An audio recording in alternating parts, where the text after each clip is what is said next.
The microphone was still warm from my father's hands when my brother took it from him, and the first thing Grant said into it, loud enough that the whole floor of Mercer Tool and Die heard it bounce off the metal rafters, was, "Let's be honest, folks.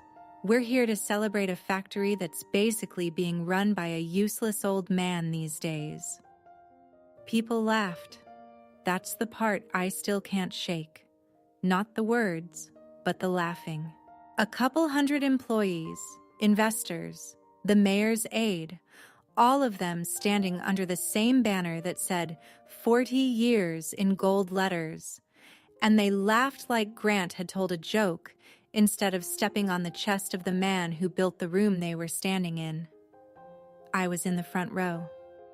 I watched my father, 73 years old, look down at his own shoes. He had shined them that morning. I know he had, because I'd caught him at the kitchen table before the ceremony, spitting on a rag and working the toe of each one until he could see the ceiling light in the leather.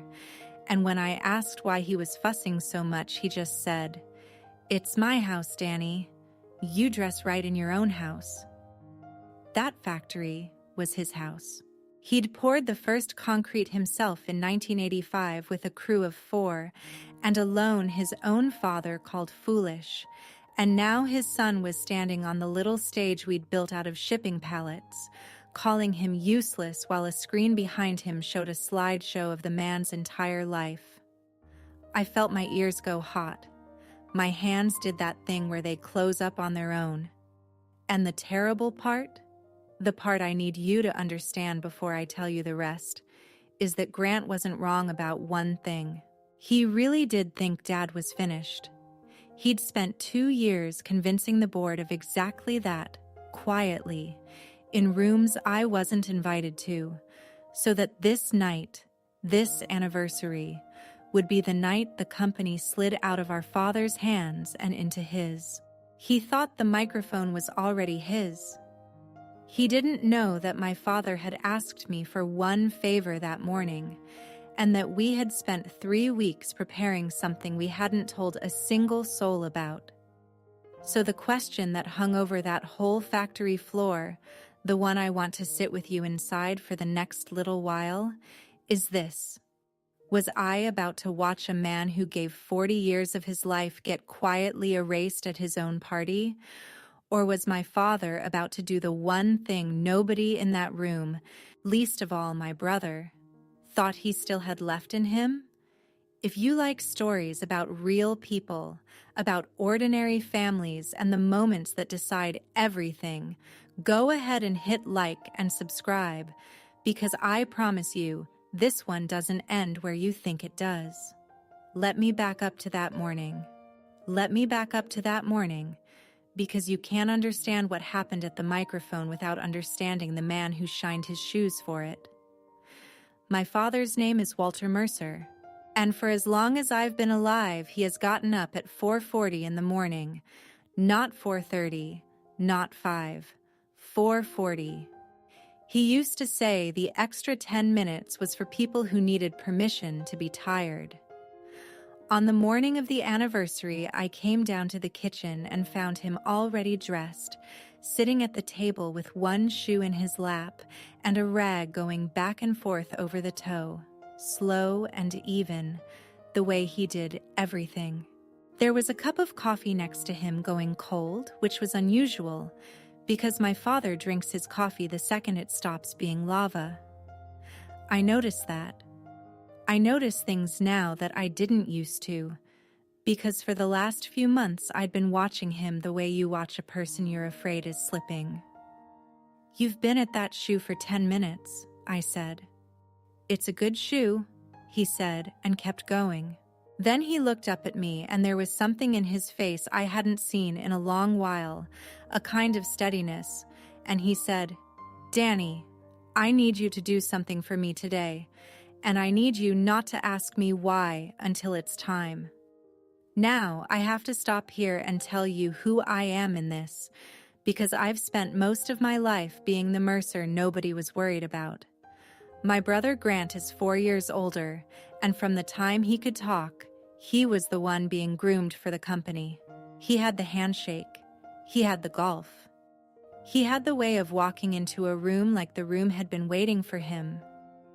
I was the one who went to work on the factory floor at 19 because I liked the smell of cutting oil and the sound the presses made. This deep, rhythmic thunk you could feel in your teeth. I ran a machine for 6 years before I ever sat at a desk. Grant thought that made me small. My father thought it made me the only one of his children who actually knew what the family had built.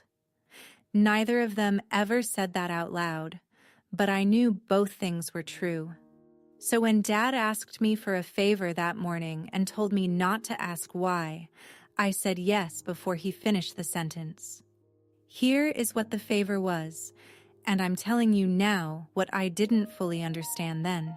3 weeks earlier, my father had come to me in the parking lot after everyone else had gone home, and he'd said, "Grant's going to try to take it at the party." Just like that. Flat. I asked him what he meant, and he told me he'd known for months. He wasn't slipping at all. That was the thing I'd gotten wrong. The thing the whole board had gotten wrong. The forgetfulness. The quiet in meetings. The way he'd started letting Grant run things and stopped fighting the small battles. I'd read all of it as a man fading. It wasn't fading.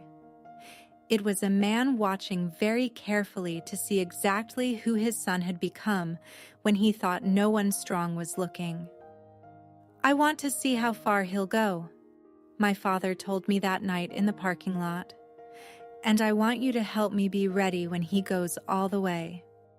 That's where the 2 weeks and change of secret work began, and I'll get to what we actually did, because it's the whole heart of this. But I want you to hold on to the cold coffee for a second. I want you to hold on to the shoe, because a lot of people, when they picture an old man getting humiliated by his son at a party, they picture somebody who didn't see it coming, somebody caught flat-footed and pitiable. And I understand why that's the version that gets told, because it's the version that makes us feel something easy.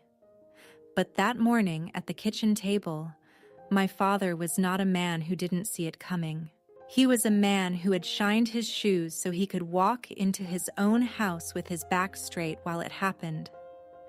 The ceremony was set for 7 that evening, out on the main floor, presses pushed to the walls, folding chairs in rows, a stage Grant's event people had built from shipping pallets and draped in black cloth so it looked like something. The banner said, 40 years. There was a slideshow queued up on a big screen, and I'd find out later that Grant's assistant had put it together, which is its own small knife, because the whole thing was photos of my father's life arranged to look like a eulogy. Young Walter in front of the first building. Walter and my mother, before we lost her. Walter with a hard hat. Walter cutting a ribbon.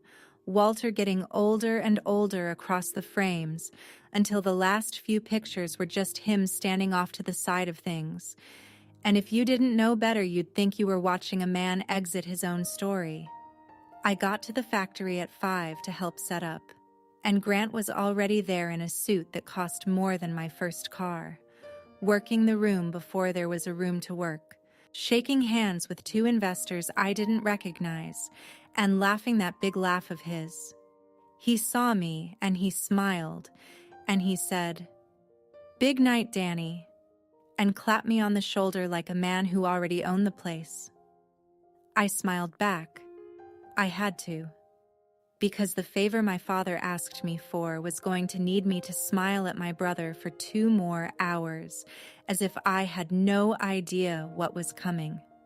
To understand what my father and I spent those 3 weeks doing, you have to understand how Grant built his case, because he didn't just wake up one day and decide to embarrass an old man. He worked at it the way he worked at everything, patient and clean and always with a witness. It started, as far as I can trace it, about 2 years back, right after we brought on outside investors for the expansion. That was the first time Mercer Tool and Die had money in it that wasn't Mercer money, and money like that comes with a board, and a board comes with meetings, and meetings were Grant's country. My father had never needed a boardroom. He ran the company from the floor, from a metal desk with a phone on it, and he made decisions by walking out to where the work was and putting his hand on the machine. That style built 40 years, but it doesn't photograph well in a boardroom, and Grant knew it. So he started narrating. That's the only word I have for it. Little things dropped into the right ears. Dad seemed tired lately. Dad repeated himself in the Thursday meeting. Dad hadn't been comfortable with the new software, understandably, at his age. None of it was a lie you could point at. Every piece of it was technically something that had happened, just bent about 15 degrees toward the story he wanted. And here's the thing about a story told 15 degrees off, over and over to the same people. After a year, they don't remember you telling it. They think they noticed it themselves. I watched a good man get turned into a rumor, and for a long stretch I didn't fight it because I half believed it. That's the part I'm least proud of. When your brother is telling you every week that Dad is slipping, and then you see Dad forget where he set his glasses, you don't think everybody forgets their glasses. You think it's starting. Grant had trained all of us, me included, to read my father's ordinary humanity as decline. The night in the parking lot broke that open for me. After Dad told me Grant was going to make his move at the party, I asked him the obvious thing. I said, "If you've known for months, why haven't you stopped him? Just call the board. Just tell them the truth." And my father was quiet for a second, leaning against the hood of his truck. And then he said something I've thought about nearly every day since.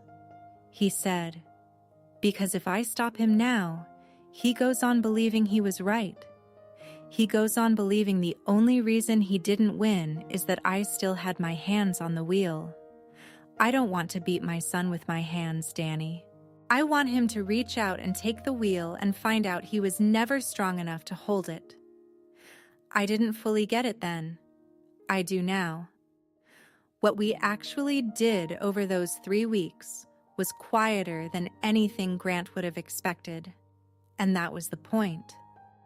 First, we went to see a woman named Eleanor Voss, who had been my father's accountant since before I was born, and who Grant had quietly pushed to the margins because she wasn't modern.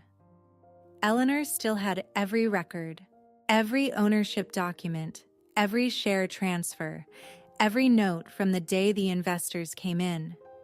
Grant had been operating on the assumption that control of the company was a matter of momentum, of who the board liked, of who seemed like the future. He had never actually sat down and read the paper on who owned what. My father had. My father, the useless old man who couldn't work the new software, had read every line of the investor agreement the year before. Alone, at his metal desk, with a magnifying glass because his eyes weren't what they were. And what he found in it, and what Eleanor confirmed for us in her little office with the plants dying on the windowsill, was that Grant had made one enormous mistake. In his hurry to look like the one bringing in the modern money, Grant had structured the investor deal to route a decisive block of voting shares through a holding entity, expecting to control it himself. But the founding charter, the document my grandfather had made my father sign in 1985, the foolish one, had a provision in it that Grant had never read, because Grant had never once believed the old paper mattered. That provision said that in any transfer of controlling interest, the founder retained a final approval vote for as long as he drew breath and held a single qualifying share. Grant had spent 2 years buying a car he didn't have the keys to. The favor my father asked of me that morning, The one I said yes to before he finished was this. He needed me to make sure Eleanor and one investor, the only one on that board with a conscience, a man named Harish Patel, who'd come up from a machine shop himself, were both in that room at 7 o'clock. Not on the guest list Grant controlled. Quietly. Through me. Because my father knew that Grant would let the mask all the way off in front of a crowd he thought was his, and he wanted witnesses who mattered to be standing there when he did. So when Grant clapped me on the shoulder at 5 and said, "Big night, Danny," and I smiled back at him, the smile wasn't a lie so much as it was a door I was holding shut. Behind it, Eleanor was already parking her ancient sedan in the back lot. Behind it, Harish was on his way. Behind it, a folded piece of paper was sitting in the breast pocket of a man in freshly shined shoes, and Grant was walking toward that stage like it was his. The room filled up fast between 6 and 7.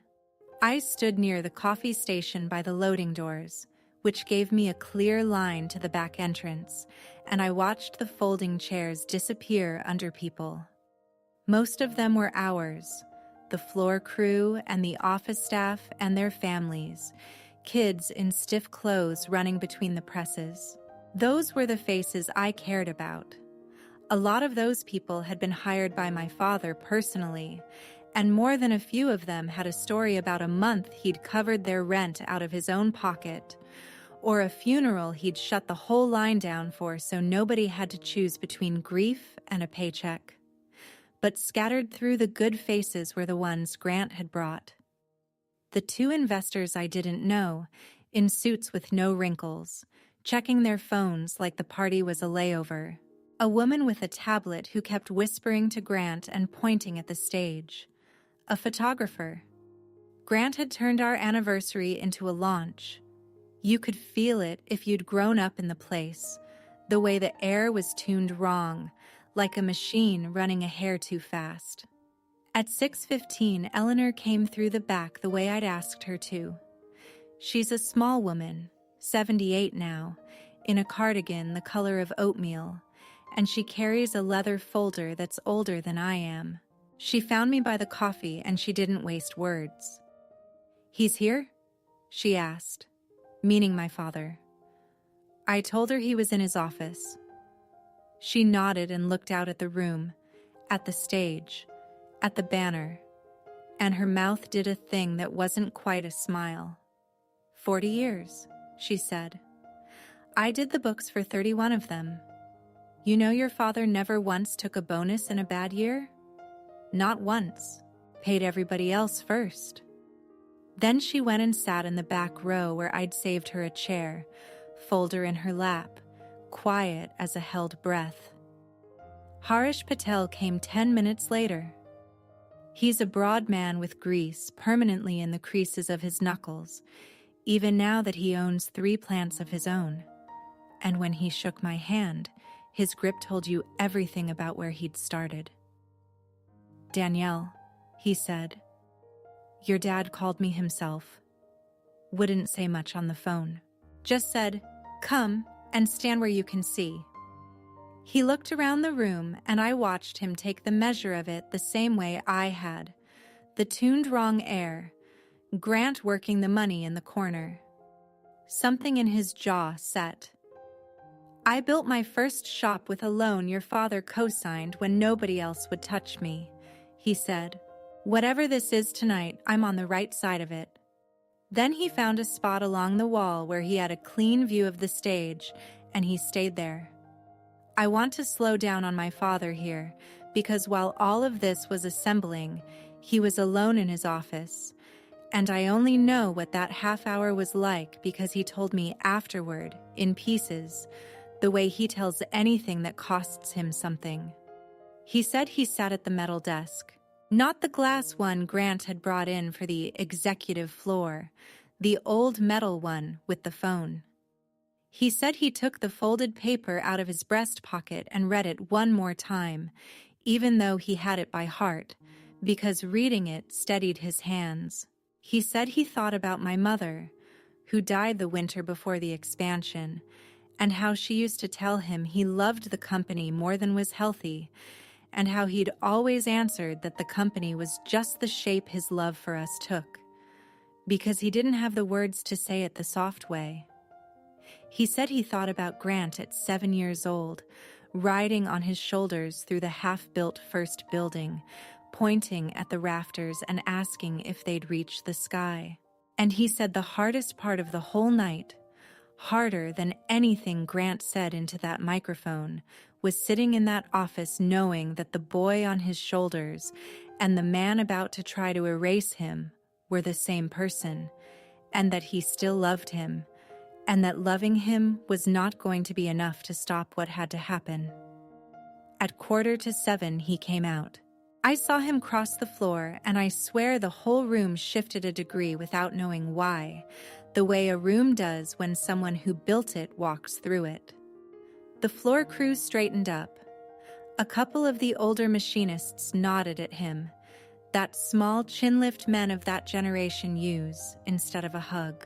He walked slow, back straight, shoes catching the light, and he went and took a seat in the front row, one chair down from me, and he folded his hands in his lap and waited to be introduced at a party in his own honor as if he were a guest.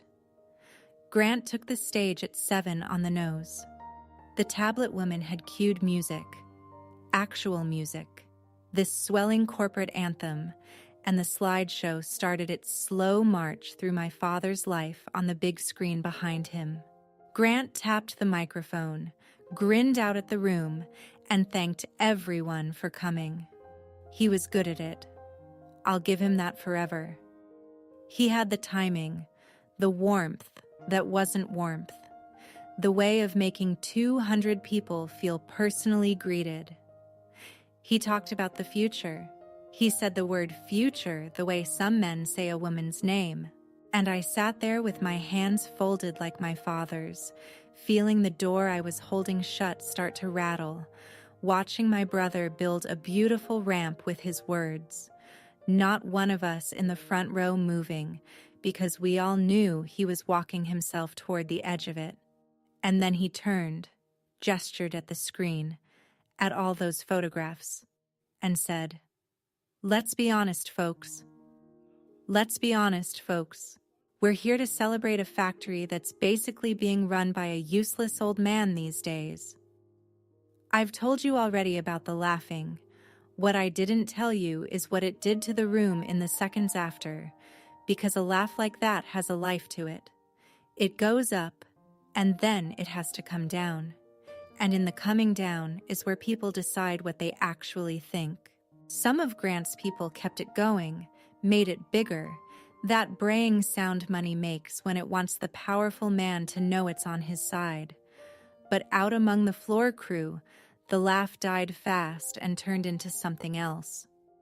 I watched a machinist named Dale, a man with hands like catcher's mitts who'd been with us 26 years, stop laughing and look at the floor, ashamed that he'd started. I watched a young woman from shipping put her hand over her mouth. The room split right there, cleanly, into the people who knew what my father was, and the people who only knew what Grant had told them. Grant felt the split, and he did the thing that people like Grant always do, which is push harder into it. He kept going. He said the business needed to stop running on nostalgia. He said, and I'm quoting him because I'll never lose it, "Sentiment doesn't make payroll." He talked about vision, about the investors beside him who understood where the world was going.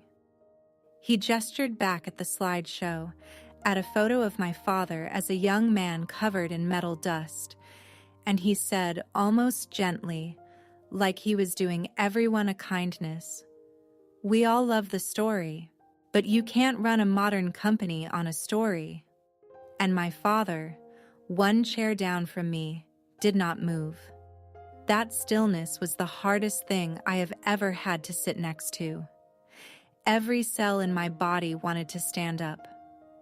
I had rehearsed standing up.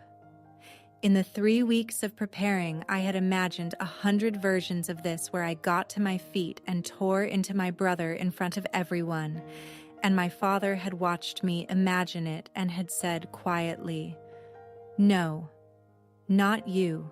If you fight him for me, they'll say the old man had to send his daughter. I'll stand up myself, or it doesn't count."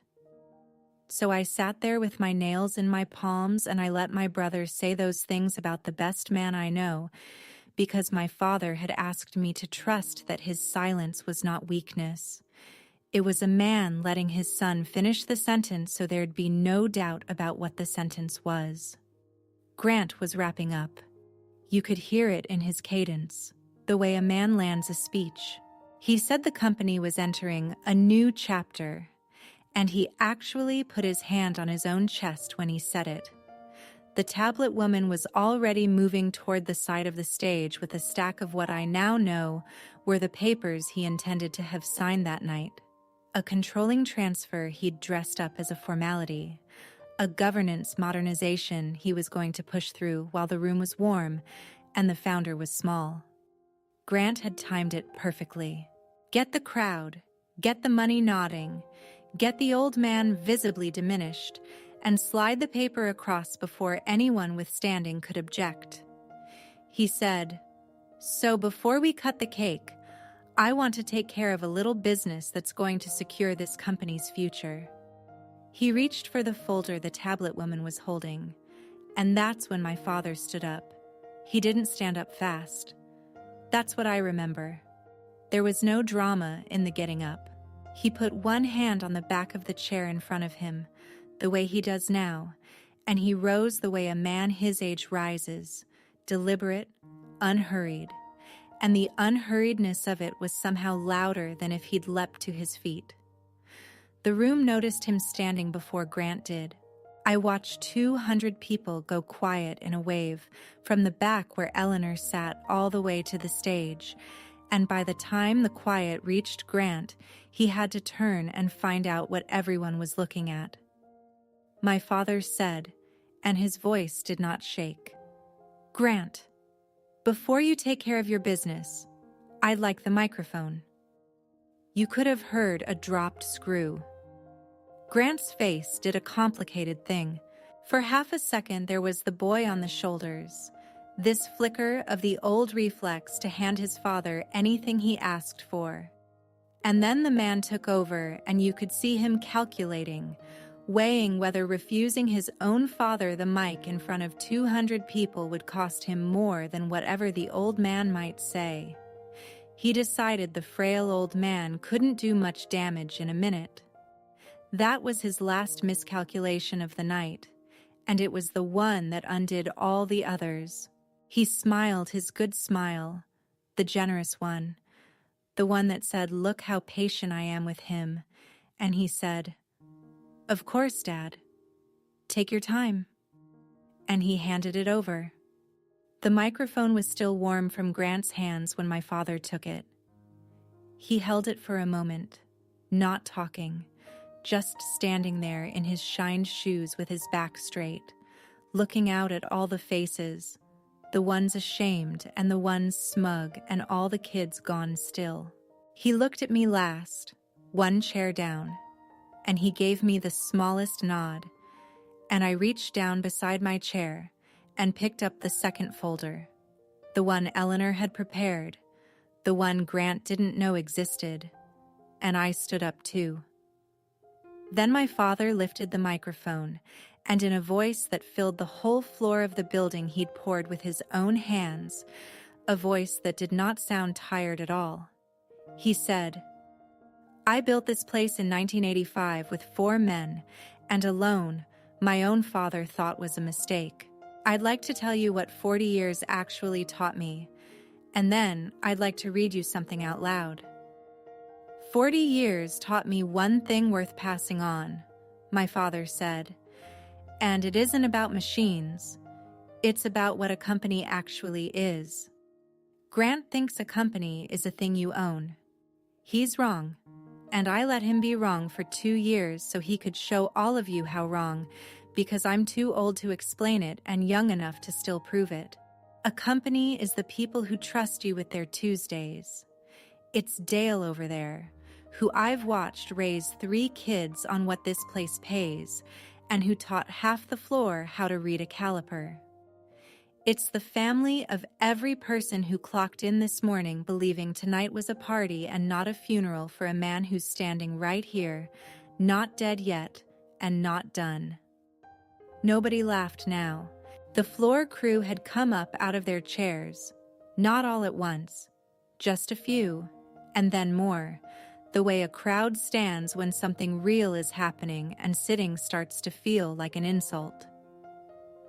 My son told you that you can't run a company on a story, my father went on. He's right about that too. You can't. You run it on the paper underneath the story. And my son, who is very smart, and who I love more than he will believe for a long time, forgot to read the paper. He turned to Grant then, and his voice got quieter, which somehow made it carry further. Son, 2 years ago you routed the controlling shares through your holding company. Clever. Modern. I read the agreement you signed. Did you ever read the one your grandfather made me sign in 1985? Grant's mouth opened. Nothing came out. I didn't think so, my father said gently, and there was no triumph in it, which is the part that broke me. There was almost grief. Danielle. I stepped forward and I read it, because my hands were steadier than his, and we'd agreed that morning that I would. I read the founder's provision out loud, slow, the plain, old-fashioned language my grandfather had used, the clause that gave the founder a final approving vote on any transfer of controlling interest for as long as he lived and held a single qualifying share. I read the line confirming that Walter Mercer had never transferred that share and never would without his own signature, which no one had. And then Eleanor Voss stood up in the back in her oatmeal cardigan, and in a voice that 31 years of doing the books had made impossible to doubt, she said, I'm the accountant of record. Every word she just read is current and correct. The transfer Mr. Grant Mercer intends to execute tonight is not valid without his father's signature, and his father has not signed. I watched it land on Grant, not all at once. First the confusion, then the fast recalculation, the search for an angle, and then the thing I'll remember longest, the moment the angle ran out, and there was nothing left but a man standing on a stage he'd built to crown himself, holding a folder of worthless paper in front of the 2 investors he'd promised the company to, both of whom had gone very still. And Harish Patel, from his spot along the wall, said just loud enough, I've heard enough. I'm not putting $1 behind a man who'd do that to his own father in public. Neither should you two. And he walked out, and after a moment, the 2 unwrinkled suits gathered their coats and followed him, and the ramp Grant had built collapsed under him with no sound at all. I keep waiting, when I tell this, to get to the part where it felt good. People expect that part. The old man wins, the arrogant son gets what's coming. Cheer. And there was a sound in the room. The floor crew did make a sound, this low swell that turned into real applause. Dale clapping those enormous hands over his head, people calling my father's name. That happened, and it mattered. And I won't pretend I didn't feel 40 years of my father being underestimated let go all at once in my chest. But my father didn't ride it. That's the thing I most want you to understand about him. When the applause came, he didn't raise his arms or bask in it. He looked at Grant, who was still standing up there with the dead folder in his hands, exposed in front of everyone, and my father's face wasn't the face of a man who'd won. It was the face he'd had in the office, telling me about the boy on his shoulders. He lifted the microphone one more time, and over the applause, so everyone heard, he said, "Stop. Don't clap him down. He's still my son, and he still runs the day-to-day of this floor better than anyone I've got. And tomorrow morning at 4:40, I expect us both here." He looked right at Grant. "I don't want you gone. I want you humbled. There's a difference, and it took me 40 years to learn it, so I'll give you the shortcut." The applause didn't stop so much as it changed, softened into something I don't have a clean word for, and Grant, my brother, who had walked in owning the room, put the folder down on the pallet stage and covered his face with one hand, and his shoulders went, and I realized I was watching my brother cry in front of 200 people, and that my father had arranged the entire night so that the last thing that happened on that stage was not a man being destroyed, but a man being given away back. That's when I understood what the favor had really been. It was never about the paper. The paper was just how you get a proud man to hold still long enough to be forgiven. My father handed the microphone back to Grant, the way you hand something to someone you're not finished raising. And the room waited, and I waited, one chair down, to see what my brother would do with it. For a long moment, Grant just held the microphone, the way you hold something you're not sure you're allowed to have anymore. 200 people watched him wipe his face with the back of his hand, this small, ordinary gesture that didn't match the expensive suit at all, and when he finally lifted the mic, he didn't turn it toward the room. He turned it toward the front row, toward our father. "I read the paper you signed," Grant said, and his voice cracked on the word paper. "I never read the one that mattered. I never read a lot of things." He stopped, and I could see him fighting for control the way he'd fought for the room an hour earlier, except there was nothing strategic left in him now. Just a man 40-something years old finding out in public that he'd measured his whole life against a father he'd never actually understood. "Everybody here knows me as the one who's good with the future," he said. "My dad built this in 1985 with 4 guys and a loan his own father laughed at, and I stood up tonight and called him useless. In the building he poured himself." He looked out at the floor crew, at Dale, at the faces that had gone quiet. "I don't know how you come back from a thing like that, but he just told me I'm expected at 4:40 tomorrow, so I guess I come back one morning at a time." He stepped down off the pallet stage, and he didn't hand the microphone to the tablet woman or set it on the podium. He walked it down to my father and put it back in his hands, and then he did the thing none of us were ready for. He got down and he put his arms around the old man, and my father, who I have seen cry exactly twice in my life, held the back of my brother's head with one shined-up hand the way you'd hold a much smaller boy, and said something into his ear that the microphone almost caught but not quite, and that I've never asked either of them to repeat, because some things aren't ours to broadcast. The party sort of dissolved after that, the way a room does when everyone understands the real thing already happened, and cake would be an insult to it. People filed out quiet and changed. Eleanor squeezed my hand at the door and said, 31 years, and that's the best night of books I never had to keep." Harish came back in just to shake my father's hand and left without a word about money, because it was never going to be about money.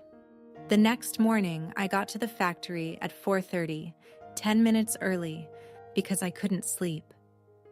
It was black outside, and the parking lot was empty except for one truck already there, engine ticking as it cooled, and through the office window I could see 2 shapes at the old metal desk, my father and my brother, a thermos between them, not saying much. I stood in the dark for a second before I went in, just watching them.